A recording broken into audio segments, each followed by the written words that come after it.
नमस्कार, मी गायत्री तुमच्या सर्वांचे अगदी मनापासून स्वागत करते आपल्या यूट्यूब चॅनलवर. तर आज सकाळपासून म्हणजे काल गणपती बाप्पा गेले म्हणून सर्व काही आवरून वगैरे छान असं झालं. आणि बघा बाप्पांचं डेकोरेशनसुद्धा काढलेलं आहे आणि देवघरसुद्धा तिथे शिफ्ट करायचं होतं.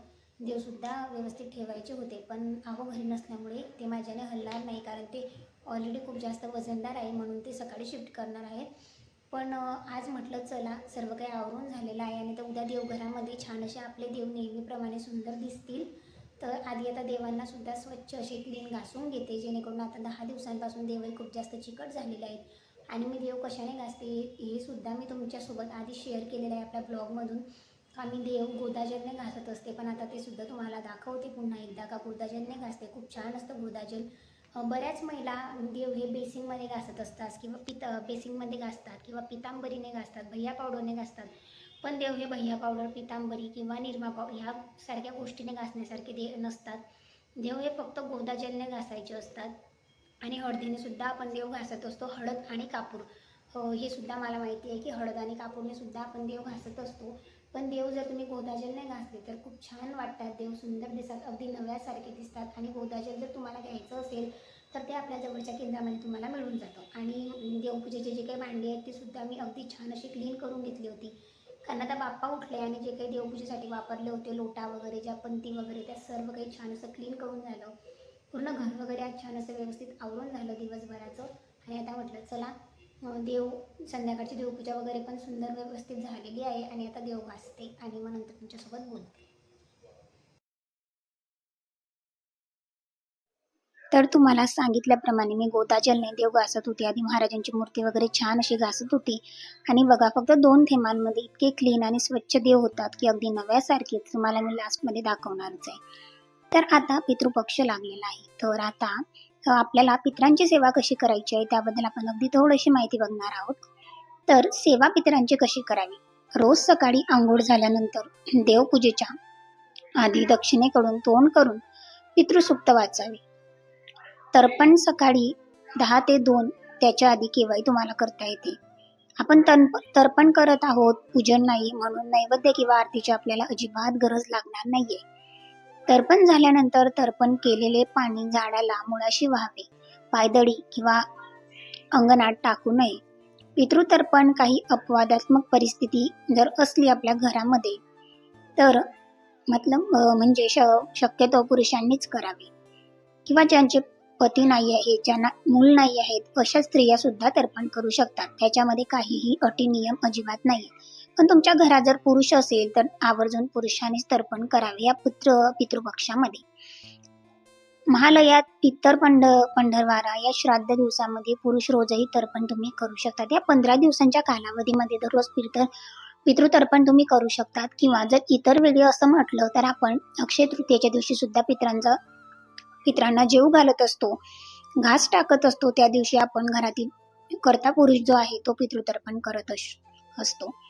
तर या पद्धतीने या पंधरवाड्यामध्ये म्हणजेच काय तर पितृपक्षामध्ये आपल्याला पितृतर्पण करायचं आहे, जेणेकरून आपल्या पितरांना मोक्ष प्राप्ती होईल. प्रत्येकाच्या वेगवेगळ्या दिवशी श्राद्ध असते, त्या पद्धतीने आपण स्वयंपाक करून नैवेद्य वगैरे सुद्धा दाखवत असतो. आणि अगदी तुम्हाला सांगितलं त्या पद्धतीने पितृसूक्त वाचून तुम्हाला दक्षिणेकडे रोज सकाळी आंघोळ झाल्यानंतर देवपूजेच्या आधी हे पितृतर्पण करायचं असतं. याने काय होते तर पितरांना शांती मिळते. आपल्याला सुद्धा आपला जो काही आपण म्हणतो का आम्हाला पितरांचा दोष लागलेला आहे तो सुद्धा आपल्यापासून सुटतो आणि आपले कामं जे आहेत ते मार्गी लागतात. जो इतरांना संपवण्याची तयारी करतो तो स्वतःला वाचवण्यात कमी पडतो, आणि जो दुसऱ्याला वाचवण्याचा प्रामाणिकपणे प्रयत्न करत असतो तो स्वतः कधीच संपत नाही. हीच तर नियती आहे. माणसाला दुसऱ्याची वाट लावता लावता स्वतःची वाट केव्हा लागते हे कळत सुद्धा नाही. म्हणून दुसऱ्याची वाट लावण्यापेक्षा स्वतःला चांगल्या वाटेला लागा. कोणाची वाट लावण्यापेक्षा वाट दाखवण्याचं कार्य नेहमी करत राहा. माणसांचा दर्जा हा जात आणि मिळकतीवरून कधीच ठरत नसतो, तर तो विचारांवरून ठरत असतो. धर्म कोणाचाही असो, चांगला माणूस बना, कारण शेवटी हिशोब मात्र हा कर्माचा होतो, कधीही धर्माचा नाही. तर अशा प्रकारे स्वामी नेहमी आपल्याला एक चांगला उद्देश देत असतात किंवा मार्ग दाखवत असतात, आणि तो मार्ग अगदी प्रामाणिकपणे निवडण्याचं काम मात्र आपलं असतं. आपण काय केलं पाहिजे किंवा काय नाही हे प्रत्येकाला आवर्जून कळतं आणि आता मोबाईलच्या माध्यमातून, टीव्हीच्या माध्यमातून सुद्धा आपल्याला कळतं. ज्याचे कर्म चांगले ना किंवा ज्याचे विचार चांगले प्रत्येकाविषयी त्याचे कामं आपोआप मार्गी लागतात. तुम्हाला त्या विषयांवर जास्त देवदेव करायची गरज नाही. पण तुम्ही कितीही देवदेव केला, कितीही ग्रंथ वाचले, कितीही पारायण केले आणि जर तुमचे विचारच चांगले नसतील किंवा तुम्ही एखाद्या व्यक्तीबद्दल विचारसरणी चांगली नसतील किंवा त्याचं वाईटच बघत असाल, तर तुमचा मार्ग हा कधीच लागणार नाही. कारण तुमचे कर्म हे चुकीच्या मार्गात चाललेले आहेत. जर तुमचे कर्मच जर खराब आहेत, तर अजिबात तुमचा मार्ग लागणार नाही व तुमचे कामही होणार नाही. मग समोरच्याचे कामही होतील आणि मार्गही लागतील. कारण काय? तर तो थोड्याशाही गोष्टीमध्ये अगदी समाधानी आहे. आणि समाधानी राहणं हेच आजच्या कलियुगाचं एक छान मोठं उदाहरण आहे. कारण आता काय होईल याची कोणीही शाश्वती घेत नाही. 100% गॅरंटी तर आपल्या जीवनाची सुद्धा नाही, तर आपण एखाद्या वस्तूची काय घेणार? म्हणून आपला जर विचार चांगले असतील ना, तर जेवढे दिवस आपण जगणार आहोत, तेवढे दिवस खूप सुख, शांती आणि समृद्धीने आपण अगदी छान अशा आनंदी राहून सुद्धा जगू शकतो. तर इथे सुद्धा छान असे सर्व देव घासून झालेले आहेत आणि देवघर सुद्धा तितकं छान दिसत होतं. कारण उद्यापासून आता नवीन देवघरामध्ये देव आहेत ते शिफ्ट होणार आहेत आणि अजूनही छान त्यांना त्याच्यावर प्रकाश सुद्धा पडतो. कारण त्याच्यामध्ये लाईट्स वगैरे आहेत आणि अजूनही छान माझं देवघर उद्यापासून दिसणार आहे.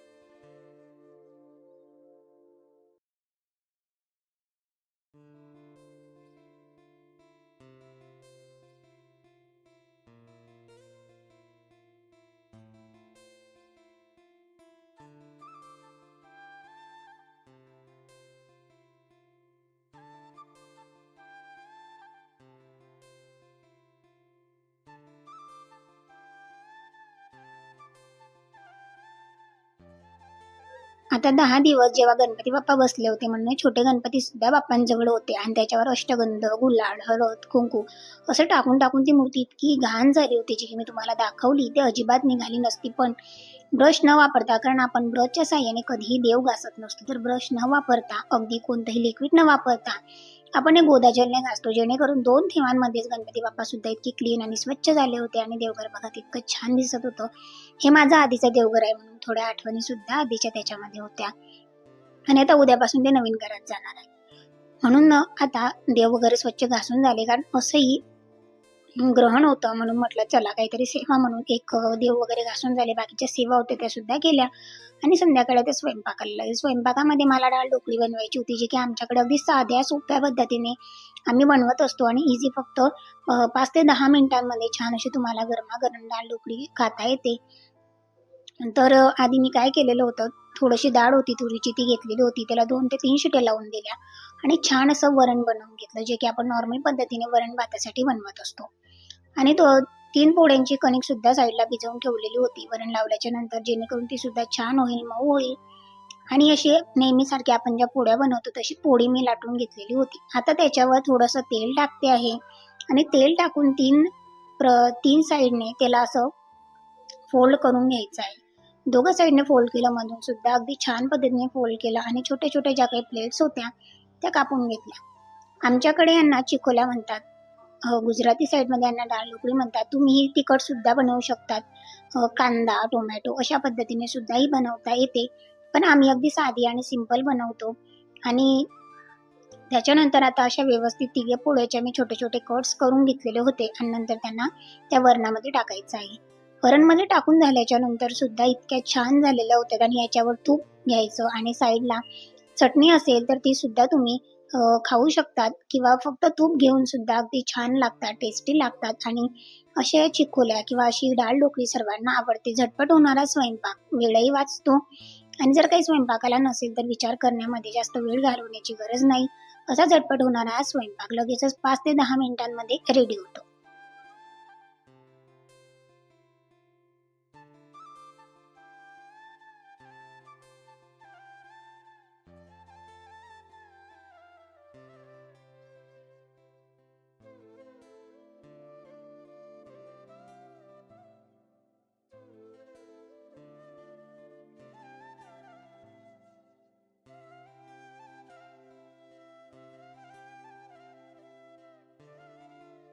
तर मी तिघही पोळ्याचे तसेच कट करून घेतलेले होते आणि आता अगदी जे काही उकळी आलेली होती वरणाला त्याच्यामध्ये छान असे टाकून द्यायचे आहे, जेणेकरून छान असे टाकून झाल्याच्या नंतर फक्त 2 कुकर लावून 2 शिट्या होऊ दिल्या आणि अगदी छान अशी डाळ ढोकळी झाली होती. आहो आले तोपर्यंत छान गरम होती. नंतर छान साजूक तूप घेऊन त्याच्यावर आम्ही आणि जेवण केलं. तर तुम्हाला ब्लॉग कसा वाटला नक्की कमेंट सेक्शनमध्ये सांगा. ही डाळ ढोकळीची रेसिपी कशी वाटली ती सुद्धा सांगा आणि तुमच्याकडे याला काय म्हणतात. तर ब्लॉग कसा वाटला ते सांगा. चॅनलवर नवीन असाल तर चॅनलला सबस्क्राईब करा. ब्लॉग आवडला असेल तर एक लाईक नक्की करा, जेणेकरून असे छान छान डेली ब्लॉग्स तुम्हाला बघता येतील.